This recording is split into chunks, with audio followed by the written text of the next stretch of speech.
Hey guys, welcome back to Serenity Podcast, your go-to space for real conversations about love, relationships, and lifestyle. I'm your host, Nicole Hillary, and welcome to today's episode. I'm super excited about today's topic, because it often sparks so much debate. And the topic is submission in marriage. What does submission really mean to you? Is it about control or is it about partnership? What does it mean for you in your marriage? What does it mean to you as a person? Now, is submission about wife alone being submissive to the husband? Hell no. It's both ways, both parties being submissive to each other.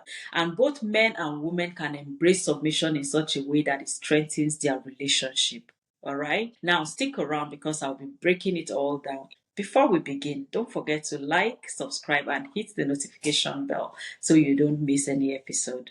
And if you love what I do here, kindly share with a friend who needs to hear this. Now, let's dive back in. Again, I ask you, what does submission mean in marriage? What does it really mean to you? So for me, I would say submission is collaboration. It's not a one-way channel. It's a two-way channel because as much as the wife needs to submit to the husband also needs to submit in love to the wife. Now, when people hear about the word submission, many automatically think of dominance and control. But is that what it really is? Submission in marriage often comes from Ephesians 5:22 to 25. I know a lot of Christians know this verse. Now, for the benefit of those who do not know, this Bible verse says, "Wives, submit to your husbands as you do to the Lord. For the husband is the head of the wife as Christ is the head of the church." Now, feminists, don't come at me. I didn't say that, the Bible did. But here is the part that people often overlook. It also calls for the husband to love their wives as Christ loves the church. That means selfless and sacrificial love, not dictatorship. Okay? So, husbands, don't be a dictatorship in your home. Remember, submission is both ways. And submission in its true form is not about oppression.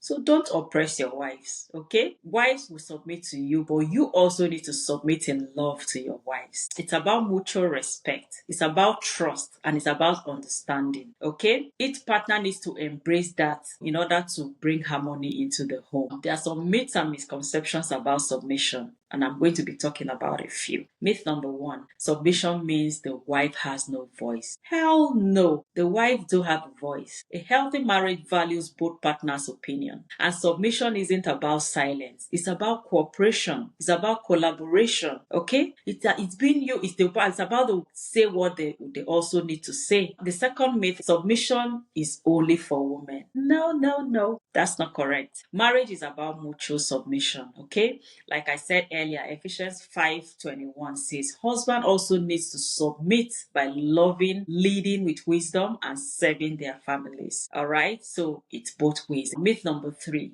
submission means agreeing with everything your spouse says. No, you're not a furniture. You deserve to be heard as well. So a wife can respectfully disagree with the husband, voice her own concerns, and work with her husband to make wise decisions about their home together. All right? How can one embrace submission in a healthy way? There are some key principles on how this works, and I'm going to be talking about just a few, And number one, submission is about teamwork. I talked about collaboration earlier.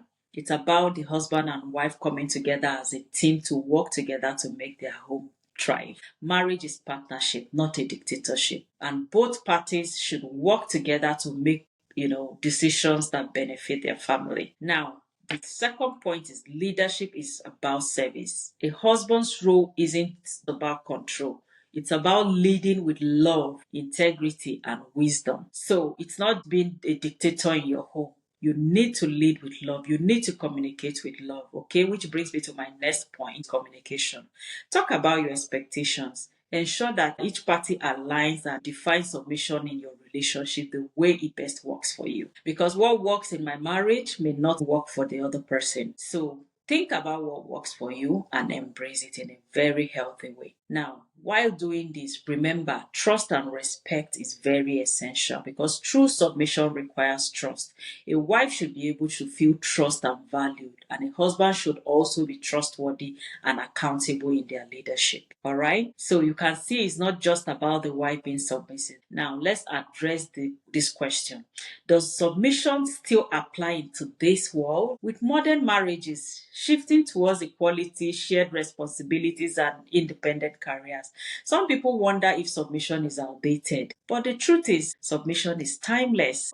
When applied with love, wisdom, and mutual respect, it's about power. It's about aligning as a team to create a marriage that really works, a marriage that thrives. So if both parties are serving respectfully and loving each other selflessly, submission is then not a burden but a blessing. So what's your take about submission in marriage? Do you see it as a positive or as a negative concern? I would love to hear your thoughts. So drop your comment below in the comment section. Let's keep the conversation going.